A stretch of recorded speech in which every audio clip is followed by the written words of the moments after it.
Chapter 2. About halfway between West Egg and New York, the motor road hastily joins the railroad and runs beside it for a quarter of a mile so as to shrink away from a certain desolate area of land. This is a valley of ashes, a fantastic farm where ashes grow like wheat into ridges and hills and grotesque gardens, where ashes take the forms of houses and chimneys and rising smoke, and finally with the transcendent effort of men who move dimly and already crumbling through the powdery air. Occasionally, a line of gray cars crawls along an invisible track, gives out a ghastly creak, and comes to rest, and immediately the ash-gray men swarm up with leaden spades and stir up an impenetrable cloud which screens their obscure operations from your sight. But above the gray land and the spasms of bleak dust which drift endlessly over it, you perceive after a moment the eyes of Dr. Tj Eckelberg. The eyes of Dr. Tj Eckelberg are blue and gigantic. Their retinas are 1 yard high. They look out of no face, but instead from a pair of enormous yellow spectacles which pass over a non-existent nose.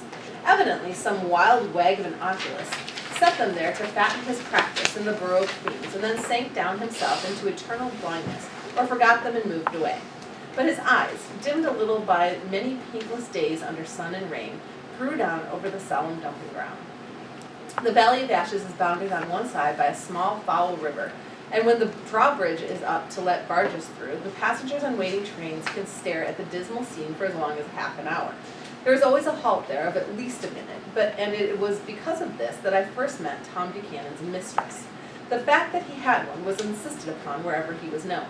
His acquaintances resented the fact that he turned up in popular restaurants with her, and leaving her at a table, sauntered about chatting with whomsoever he knew. Though I was curious to see her, I had no desire to meet her, but I did. I went to New York with Tom on the train one afternoon, and when we stopped by the ash heaps, he jumped to his feet and, taking hold of my elbow, literally forced me from the car. "We're getting off," he insisted. "I want you to meet my girl." I think he tanked up a good deal at luncheon, and his determination to have my company bordered on violence. The supercilious assumption was that on Sunday afternoon I had nothing better to do. I followed him over a low whitewashed railroad fence, and we walked back 100 yards along the road under Dr. Eckelberg's persistent stare.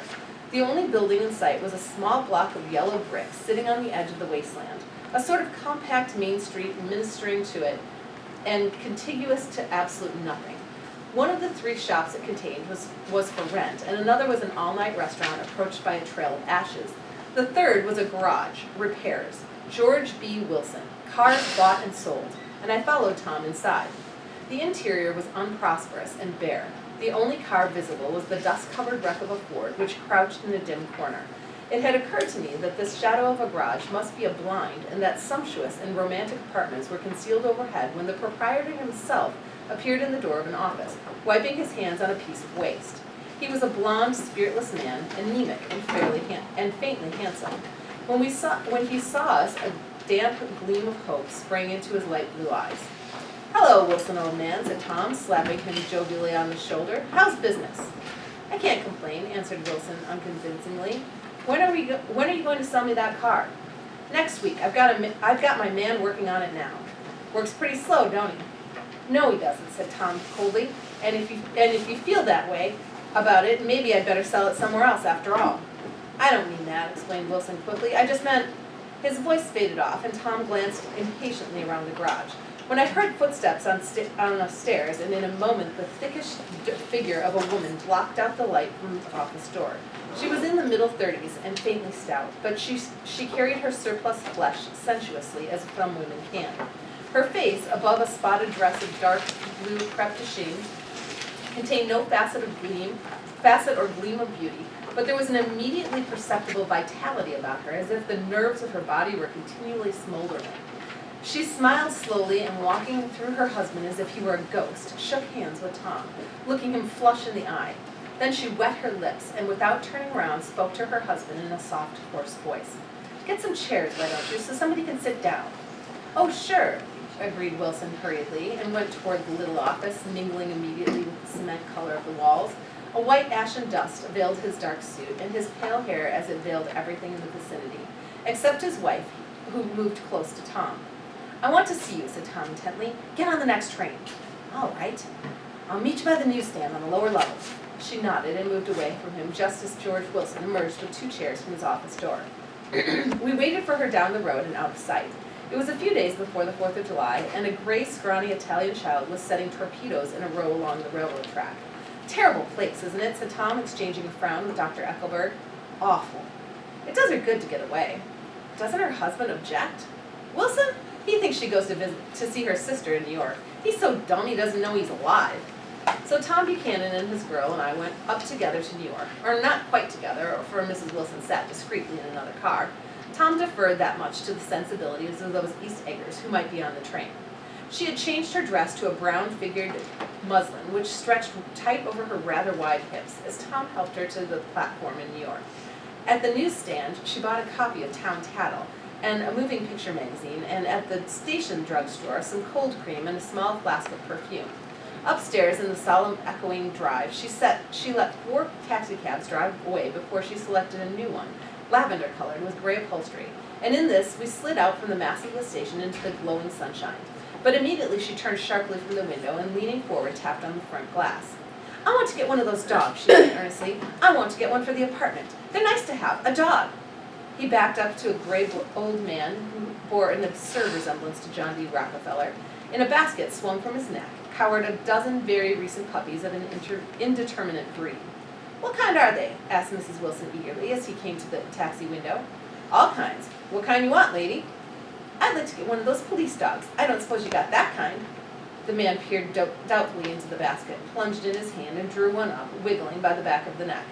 "That's no police dog," said Tom.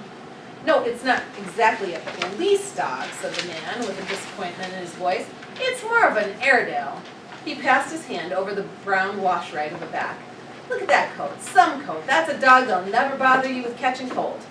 "I think it's cute," said Mrs. Wilson enthusiastically. "How much is it?"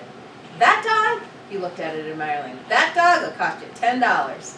The Airedale, undoubtedly there was an Airedale concerned in it somewhere, though its feet were startlingly white, changed hands and settled down into Mrs. Wilson's lap, where she fondled the weatherproof coat with rapture.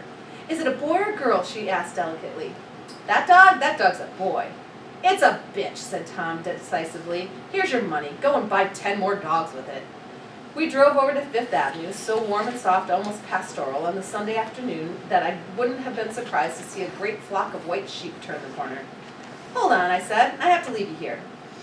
"No, you don't," interposed Tom quickly. "Myrtle will be hurt if you don't come up to the apartment, won't you, Myrtle?" "Come on," she urged. "I'll telephone my sister Catherine. She's said to be very beautiful by people who ought to know." "Well, I'd like to, but—" We went on, cutting back again over the park toward the West Hundreds. At 158th Street, the cab stopped at one slice in a long white cake of apartment houses. Throwing a regal homecoming glance round the neighborhood, Mrs. Wilson gathered up her dog and her other purchases and went haughtily in. "I'm going to have the keys come up," she announced as we rose in the elevator, "and of course I got to call up my sister, too." The apartment was on the top floor. A small living room, a small dining room, a small bedroom, and a bath. The living room was crowded to the doors with a set of tapestry furniture entirely too large for it, so that to move about was to stumble continually over scenes of ladies swinging in the garden at her side. The only picture was an over-enlarged photograph, apparently a hen sitting on a blurred rock. Looking at from a distance, however, the hen resolved itself into a bonnet, and the countenance of a stout old lady beamed down into the room. Several old copies of Town Tattle lay on the table together with a copy of Simon Called Peter and some of the small scandal magazines of Broadway. Mrs. Wilson was first concerned with the dog. A reluctant elevator boy went for a box full of straw and some milk, to which he had added his own initiative a tin of large hard dog biscuits, one of which decomposed apathetically in the saucer of milk all afternoon. Meanwhile, Tom brought out a bottle of whiskey from a locked bureau door. I have been drunk just twice in my life, and the second time was that afternoon. So everything that happened has a dim, hazy cast over it, although until after 8 o'clock, the apartment was full of cheerful sun. Sitting on Tom's lap, Mrs. Wilson called up several people on the telephone. Then there were no cigarettes, and I went out to buy some at the drugstore on the corner. When I came back, they had disappeared, so I sat down discreetly in the living room and read a chapter of Simon Called Peter. Either it was terrible stuff, or the whiskey distorted things because it didn't make any sense to me. Just as Tom and Myrtle, after the first drink, Mrs. Wilson and I called each other by our first names, reappeared, company commenced to arrive at the apartment door. The sister, Catherine, was a slender, worldly girl of about 30, with a solid, sticky bob of red hair and a complexion powdered milky white. Her eyebrows had been plucked and then drawn on again at a more rakish angle, but the efforts of nature toward the restoration of the old alignment gave a blurred air to her face. When she moved about, there was an incessant clicking as innumerable pottery bracelets jingled up and down her arms. She came in with such a proprietary haste and looked around so possessively at the furniture that I wondered if she lived here. But when I asked her, she laughed immoderately, repeated my question aloud, and told me she lived with a girlfriend at a hotel. Mr. McKee was a pale, feminine man from the flat below. He had just shaved, for there was a white spot of lather on his cheekbone, and he was most respectful in his greeting to everyone in the room. He informed me that he was in the artistic game, and I gathered later that he was a photographer and had made the dim enlargement of Mrs. Wilson's mother, which hovered like an ectoplasm on the wall. His wife was shrill, languid, handsome, and horrible. She told me with pride that her husband had photographed her 127 times since they had been married. Mrs. Wilson had changed her costume some time before, and was now attired in an elaborate afternoon dress of cream-colored chiffon, which gave out a continual rustle as she swept about the room. With the influence of the dress, her personality had also undergone a change. The intense vitality that had been so remarkable in the garage was converted into impressive hauteur. Her laughter, her gestures, her assertions became more violently affected moment by moment, and as she expanded the room, grew smaller around her, until she seemed to be revolving on a noisy creaking pivot through the smoky air. "My dear," she told her sister in a high, mincing shout, "most of the fellows will cheat you every time. All they think of is money. I had a woman up here last week to look at my feet, and when she gave me the bill, you'd have thought she had my appendix out." "What was the name of the woman?" asked Mrs. McKee. "Mrs. Eberhardt. She goes around looking at people's feet in their own homes." "I like your dress," remarked Mrs. McKee. "I think it's adorable." Mrs. Wilson rejected the compliment by raising her eyebrow in disdain. "It's just a crazy old thing," she said. "I just slip it on sometimes when I don't care what I look like." "But it looks wonderful on you, if you know what I mean," pursued Mrs. McKee. "If Chester could only get you in that pose, I think he could make something of it." We all looked in silence at Mrs. Wilson, who removed a strand of hair from over her eyes and looked back at us with a brilliant smile. Mr. McKee regarded her intently, with his head on one side, and then moved his hand back and forth slowly in front of his face. "I should change the light," he said after a moment. "I'd like to bring out the modeling of the features, and I'd try to get hold of all the back hair." "I wouldn't think of changing the light," said Mrs. McKee. "I think it's—" Her husband said, "Shh!" And we all looked at the subject again, whereupon Tom Buchanan yawned audibly and got to his feet. "You McKees have something to drink," he said. "Get some more ice and mineral water, Myrtle, before everybody goes to sleep." "I told that boy about the ice," Myrtle raised her eyebrows in despair at the shiftlessness of the lower orders. "These people, you have to keep after them all the time." She looked at me and laughed pointlessly. Then she flounced over to the dog, kissed it with ecstasy, and swept into the kitchen, implying that a dozen chefs awaited her orders there. "I've done some nice things out on Long Island," asserted Mr. McKee. Tom looked at him blankly. "2 of them we have framed downstairs." "2 what?" demanded Tom. "2 studies. One of them I call Montauk Point, the gulls, and the other I call Montauk Point, the sea." The sister Catherine sat down beside me on the couch. "Do you live on Long Island too?" she inquired. "I live at West Egg." "Really? I was down there at a party about a month ago, and a man named Gatsby's. Do you know him?" "I live next door to him." "Well, they say he's the nephew or a cousin of Kaiser Wilhelm's. That's where all his money comes from." "Really?" She nodded. "I'm scared of him. I'd hate to have him get anything on me." This absorbing information about my neighbor was interrupted by Mrs. McKee's pointing suddenly at Catherine. "Chester, I think you could do something with her," she broke out, but Mr. McKee only nodded in a bored way and turned his attention to Tom. "I'd like to do more work on Long Island if I could get the entry. All I ask is that they should give me a start." "Ask Myrtle," said Tom, breaking into a short shout of laughter as Mrs. Wilson entered with a tray. "She'll give you a letter of introduction, won't you, Myrtle?" "Do what?" she asked startled. "You'll give McKee a letter of introduction to your husband, so he can do some studies of him." His lips moved silently for a moment as he invented, "George B. Wilson, at the gasoline pump," or something like that. Catherine leaned close to me and whispered in my ear, "Neither of them can stand the person they're married to." "Can't they?" "Can't stand them." She looked at Myrtle and then at Tom. What I say is, why go on living with them if they can't stand them? If I was them, I'd get a divorce and get married to each other right away." "Doesn't she like Wilson either?" The answer to this was unexpected. It came from Myrtle, who had overheard the question, and it was violent and obscene. "You see," cried Catherine triumphantly. She lowered her voice again. "It's really his wife that's keeping them apart. She's a Catholic, and they don't believe in divorce." Daisy was not a Catholic, and I was a little shocked at the elaborateness of the lie. When they do get married, continued Catherine, they're going west to live for a while until it blows over. It'd be more discreet to go to Europe. Oh, do you like Europe? She exclaimed surprisingly. I just got back from Monte Carlo. Really? Just last year, I went over there with another girl. Stay long? No, we just went to Monte Carlo and back. We went by way of Versailles. We had over $1,200 when we started, but we got gypped out of all of it in 2 days in the private rooms. We had an awful time getting back, I can tell you. God, how I hated that town. The late afternoon sky bloomed in the window for a moment like the blue honey of the Mediterranean. Then the shrill voice of Mrs. McKee called me back into the room. I almost made a mistake, too, she declared vigorously. I almost married a little kike who'd been after me for years. I knew he was below me. Everybody kept saying to me, Lucille, that man's way below you. But if I hadn't met Chester, he'd have got me sure. Yes, but listen, said Miss Myrtle Wilson, nodding her head up and down. At least you didn't marry him. I know, I didn't. Well, I married him, said Myrtle ambiguously, and that's the difference between your case and mine. Why did you, Myrtle? Demanded Catherine. Nobody forced you to. Myrtle considered. I married him because I thought he was a gentleman, she said finally. I thought he knew something about breeding, but he wasn't fit to lick my shoe. You were crazy about him for a while, said Catherine. Crazy about him? Cried Myrtle incredulously. Who said I was crazy about him? I never was more crazy about him than I was about that man there. She pointed suddenly at me, and everyone looked at me accusingly. I tried to show by my expression that I had played no part in her past. The only crazy I was when I married him. I knew right away I'd made a mistake. He borrowed somebody's best suit to get married in and never even told me about it. And the man came after it one day and when he was out. She looked around to see he was listening. Oh, is that your suit? I said. This is the first I ever heard of it.